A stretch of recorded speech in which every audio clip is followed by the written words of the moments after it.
이름으로 기도하옵나이다. 아멘. 오늘 본문의 말씀을 통해서 울지 말라 하시는 말씀을 상고해 보도록 하겠습니다. 보통 예수님의 사역 가운데 기적이 나타나면 소경이 눈을 떴든지 안전병이가 일어났든지 어떤 하나의 표적, 기적이 나타났을 때 역시 하나님이 위대한 일을 하셨구나, 주님이 큰 일을 하셨구나, 그런 곳에 초점이 맞춰지기가 마련인데, 이 본문을 자세히 살펴보면 여기는 예수님의 기적에 대한 것이 말씀의 초점이 아니고, 또 한 청년이 죽었지만 죽은 청년에 대한 얘기가 아니고 한 과부에 대한 이야기가 초점이 맞추어져 있는 것을 볼 수가 있습니다. 그래서 13절 말씀을 보면 주께서 과부를 보시고 불쌍히 여기사 울지 말라, 이렇게 말씀이 기록되어 있습니다. 이것은 무엇을 말씀하고 있냐면, 예수님께서 깊이 말하면 이 한 불쌍한 과부를 보셨다는 말씀이 되는 것입니다. 나인이라는 성이 어디 있느냐 보았더니 가버나움에서 남쪽으로 하룻길 정도 내려가면은 나인이라는 성이 나옵니다. 이 곳에 한 여인이 아마 좋은 남편을 만나서 아름다운 가정을 꾸몄겠죠. 아들까지 얻었습니다. 얼마나 행복하겠습니까? 마냥 꿈에 부풀어 있던 그 행복이 얼마 가지 못해서 남편이 죽음으로써 깨어지고 말았습니다. 사실 요즘도 남편 없이 과부가 된다는 것은 참 안타깝고 안타까운 사실이겠지만, 그 당시 유대 사회에서 남편을 잃었다는 것은 앞날에 험난한 삶이 기다리고 있다고 할 수가 있겠습니다. 극심한 가난이 오고 혹독한 고독이 있습니다. 엄청난 시련이 그 여인 앞에는 와 있다는 것입니다. 그러나 이 여인은 그래도 좌절하고 눈물만 흘리고 있을 수 없었던 것은 아들이 있었다는 것입니다. 아들을 키워야 했습니다. 그래서 어쩌면은 하루하루 힘들고 어렵지만 그래도 한 가닥 희망을 가진 것은 아들이 무럭무럭 자라준 것입니다. 드디어 청년의 시기가 되었습니다. 이 여인에게 있어서는 그 아들이 가정의 기둥이 되었을 것입니다. 이제는 기대고 살만한 한 기둥이 생겼다는 것입니다. 그런데 어찌된 영문인지 갑자기 이 아들도 죽었습니다. 이 여인에게 있어서는 남편을 잃었을 때에도 큰 아픔이었지만 그 아들이 죽었을 때에 이 여인에게 있어서는 무슨 말로 위로해도 위로가 되지 않을 것입니다. 아마도 땅이 꺼지고 하늘이 무너진 듯한 그런 느낌을 이 여인은 당하였을 것입니다. 아들의 죽음 앞에서 이 여인은 더 짜낼 눈물이 없을 정도로 울었을 것입니다. 오늘 그 여인을 예수님이 보고 계시는 것입니다. 유대인들은 어떤 사람이 죽었든지 간에 하루 해를 넘기지 않고 장례를 치르게 됩니다. 그런데 보통 보면은 유대인들의 풍습에 의하면은 장례 절차가 시신을 눕혀놓고 머리를 빗겨서 아주 가지런히 단정하게 만들고, 그리고 몸에 향유를 바르고, 그리고 새 옷을 입힙니다. 그리고 갈대로 만든 간에다가 시체를 놓여서 두 손을 앞에 꼭 모아 놓습니다.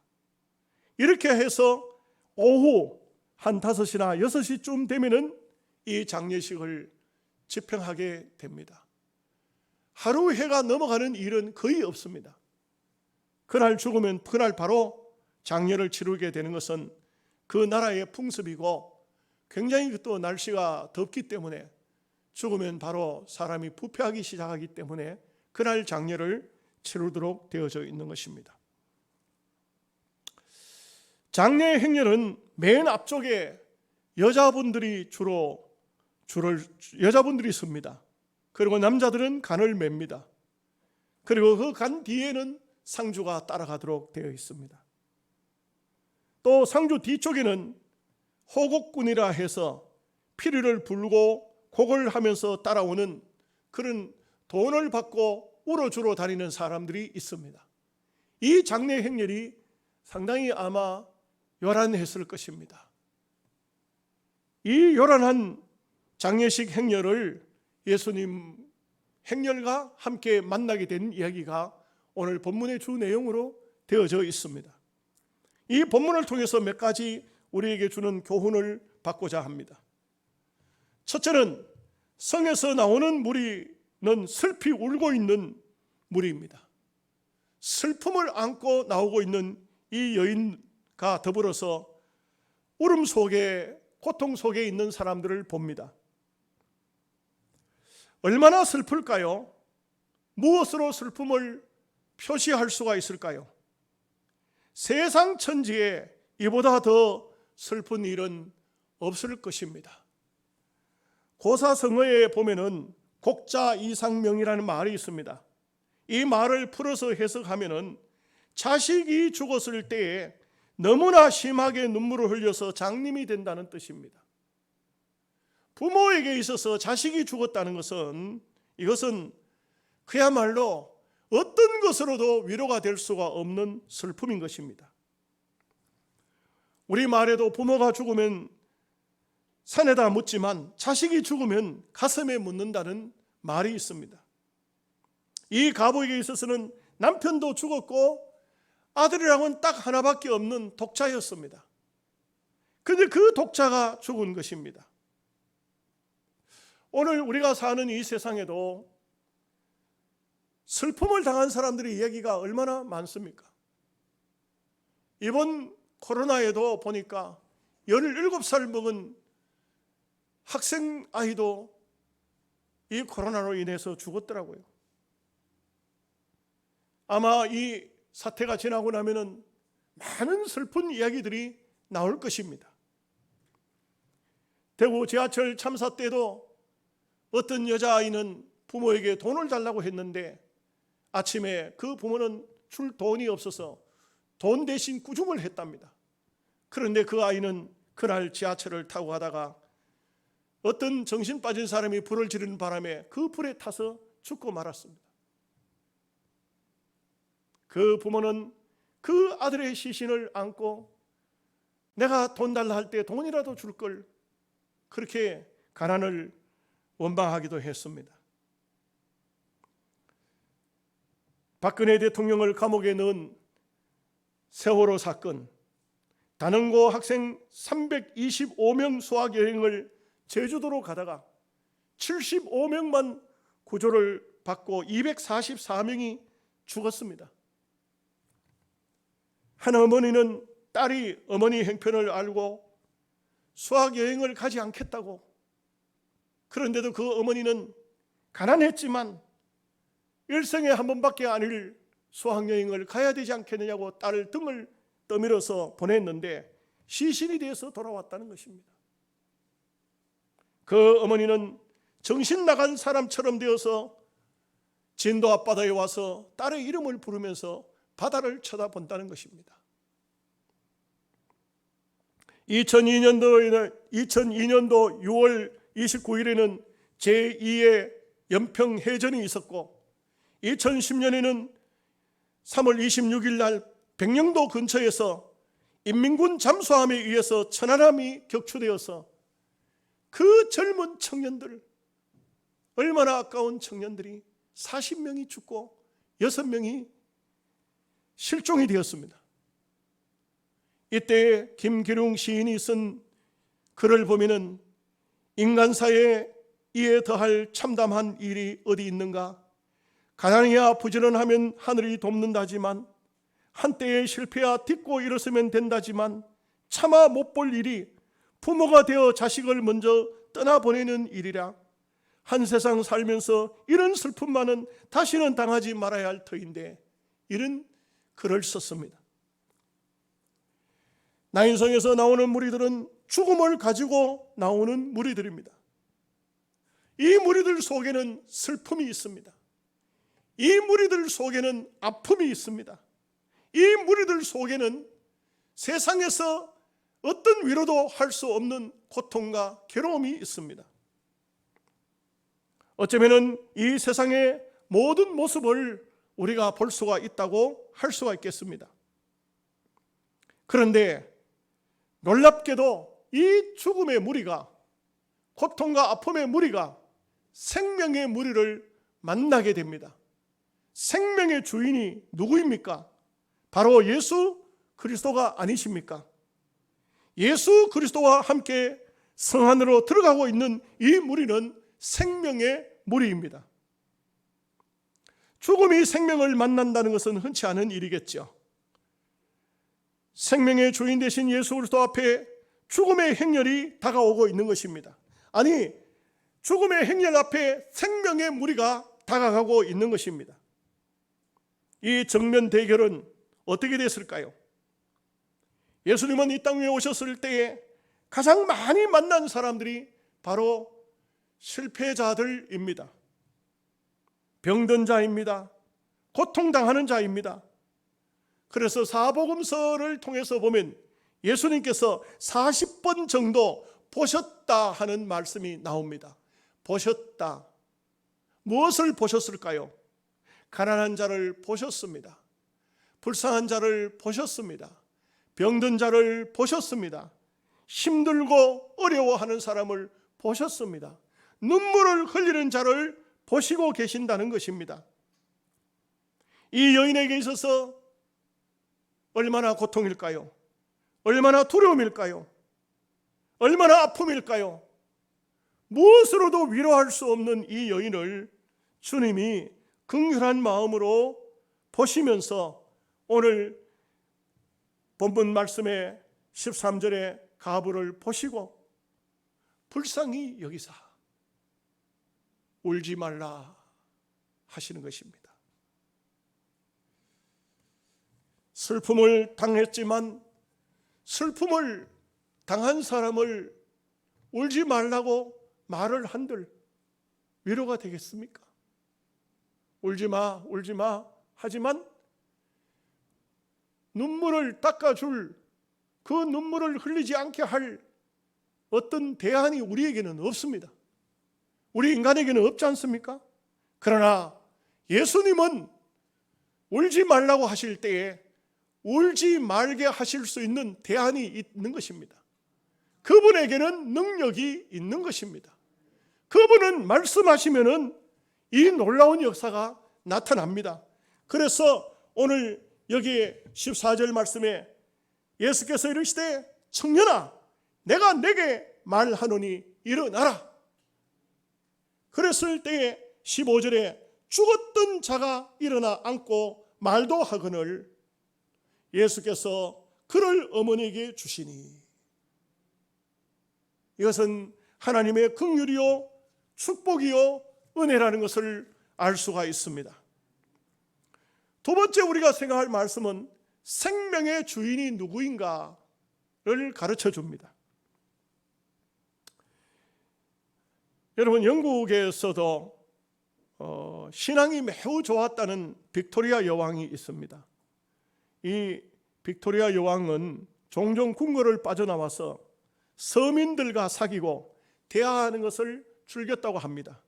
그 가운데 한 가부의 가정을 가끔 찾아가서 신앙 이야기를 나누었는데, 왜 그러냐면 그 가부는 참 믿음이 좋은 사람이라서 이 빅토리아 여왕이 대단히 좋아했는가 봅니다.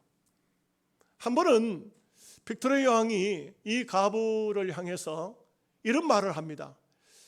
당신의 집을 찾아오는 손님 중에서 가장 귀한 손님은 누구입니까? 이렇게 이제 한번 물어봤나 봅니다. 빅토리아 여왕 생각에는 틀림없이 믿음이 좋은 여인이니까 예수님이 우리 집에 가장 귀한 손님이죠, 이렇게 대답할 줄 생각하고 물었는데 이 가부가 뜻밖의 말을 합니다. 여왕 폐하가 우리 집에 오는 가장 귀한 손님입니다. 그렇게 말했어요. 그 여왕이 조금 실망스러웠어요. 아니 예수님이 아니십니까? 하고 다시 되물었어요. 그랬을 때 이 과부가 하는 말이, 여왕폐하, 예수님은 손님이 아니에요. 예수님은 나의 주인이시오, 나의 생명의 전부시지 손님이 아니에요 라고 했습니다.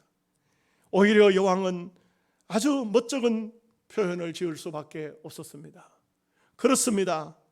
예수님은 생명의 주인이십니다. 이 세상에 과연 어떤 사람이 죽은 자를 향해서 일어나라고 말을 할 수가 있겠습니까? 예수님 밖에는 그런 말을 할 분이 없습니다. 예수님만이 죽은 자를 향해서 감히 일어나라고 말씀하실 수가 있는 것입니다. 로마서 14장 9절 말씀에 이를 위하여 그리스도께서 죽었다가 다시 살아나셨으니 곧 죽은 자와 산 자의 주가 되려 하심이라. 죽은 자도 죽은 것으로 끝난 것이 아니고 천국에 가서 역시 주님을 부릅니다. 오늘 우리가 주님을 부르듯이 주님을 부르기 때문에 산 자와 죽은 자의 주인이 바로 예수님이시라는 것입니다. 요한계시록 1장 18절 말씀에 이제 세세토록 살아있어 사망과 음부의 열쇠를 가졌노니, 예수님은 세세토록 살아계시면서 사망도 음부도 그분이 열쇠를 가지고 있다는 것을 말씀하고 있습니다. 예수님은 요한복음 11장 25절에서 26절 말씀에 나는 부활이요 생명이니 나를 믿는 자는 죽어도 살겠고 무릇 살아서 나를 믿는 자는 영원히 죽지 아니하리라. 예수님을 믿는 자는 영원히 죽지 않는다는 것을 말씀하고 있습니다. 우리가 사실 죽음이라는 것은 그리스도인에게는 해당이 되지 않는 말입니다. 그래서 성경에 보면은 믿음의 사람들을 향해서는 죽었다 하지 않고 잔다고 말을 했습니다. 나사로가 잠들었도다. 야이로의 딸이 죽은 것이 아니라 잔다. 이렇게 말씀을 한 것입니다. 우리가 찬송가를 장례식장에서 부르는 찬송가 중에 며칠 후 요단강 건너가 만나리, 며칠 후에면 우리가 만난다는 겁니다. 죽으면 끝나버린 것이 아닙니다. 요단강을 건넌다는 것은, 이것은 성경을 통해서 보면 이스라엘 백성들이 광야에 나왔다가 40년 동안 광야 생활을 마치고 가나안 땅에 들어갈 때에 요단강을 건너는 것입니다. 지금 우리는 세상에서 출애굽하여 광야에 와 있는 겁니다. 교회는 광야 교회예요. 여기서 요단강을 건너면 가나안 땅, 즉 천국에 들어가게 된다는 말씀인 것입니다. 애굽에서 가나안 땅으로 입성하는 것, 이 세상에서 저 세상으로 건너가는 것, 이것이 바로 죽음인 것입니다. 사실 예수님은 죽음을 정복하신 분입니다. 십자가 위에서 죽음을 온전히 정복하셨기 때문에 예수 그리스도 안에서는 다시 죽음이란 있을 수가 없습니다. 예수님이 죽음의 형벌을 받으신 것입니다.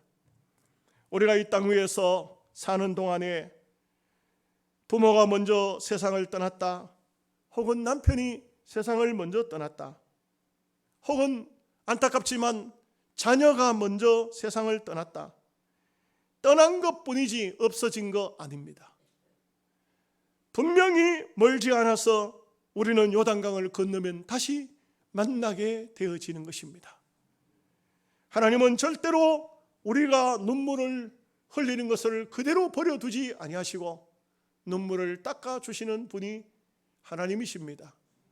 요한계시록을 보면 그 눈에서 눈물을 닦아주신다고 말씀합니다.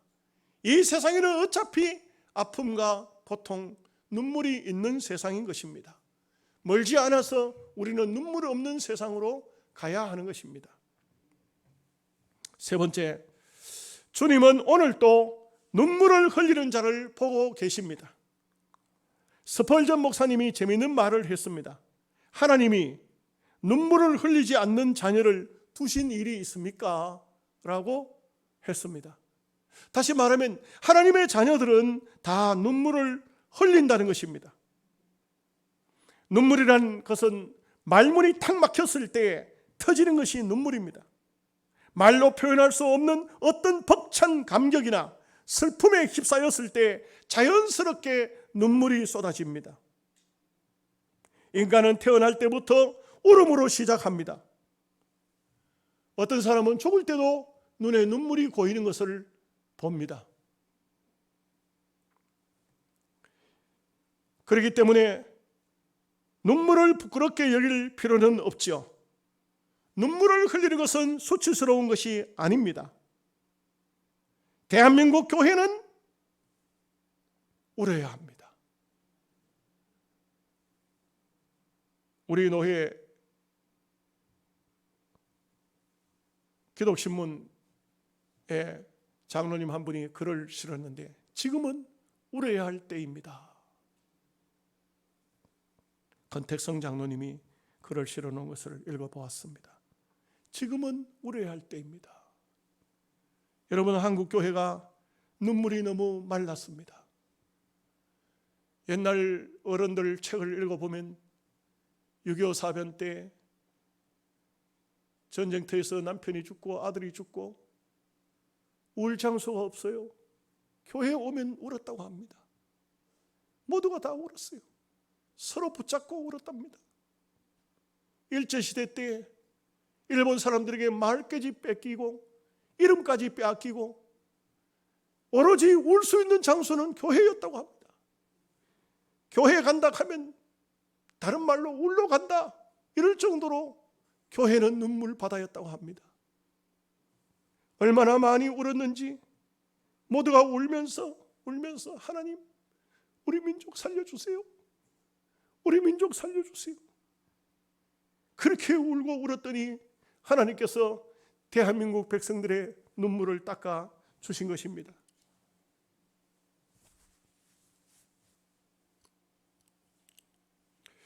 힘들어서 울고 배고파서 울고 남편 자식이 죽어서 울고 또 운 곳이 바로 교회입니다. 많이들 울었습니다. 그런데 경제가 부흥이 되어지고 하나님이 복을 주셔서 잘 살게 되니까 어느 날부턴가 눈물이 없어졌습니다. 배가 부르면 눈물이 나오지 않습니다. 잘 먹고 잘 살면 기도하기가 싫습니다. 전부 배가 부릅니다. 요즘에는 권사님들도 기도 안 합니다. 이제는 눈물이 없는 교회가 됐습니다. 어떻게 웁니까? 배가 고파야 웁니다. 아이들도 배고프면 웁니다. 힘들어야 웁니다. 예수님을 부르면서 웁니다. 기도하면서 웁니다. 찬송을 부르면서 웁니다. 그러던 우리 한국 교회가 어느 날 어느 순간인가부터 눈물이 사라졌지 않습니까? 기도원에도 우는 사람이 없어요.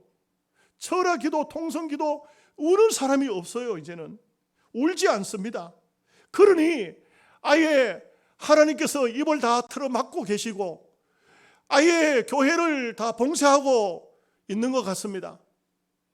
미국도 코로나가 들어갔는데 미국의 대통령은 3월 15일 전 국민 기도의 날로 선포하고 백악관에서 목사님들을 모셔다가 눈물로 기도하는 것을 보았습니다. 대한민국은 코로나가 오니까 교회를 문을 닫으라고 말을 합니다. 이 어리석은 교회 지도자들은 그 시책에 따라서 교회 문을 닫자고, 예배를 하지 말자고, 하상 예배를 하자고, 가정에서 예배해도 된다고 이런 소리를 합니다. 하나님은 그렇지 않습니다.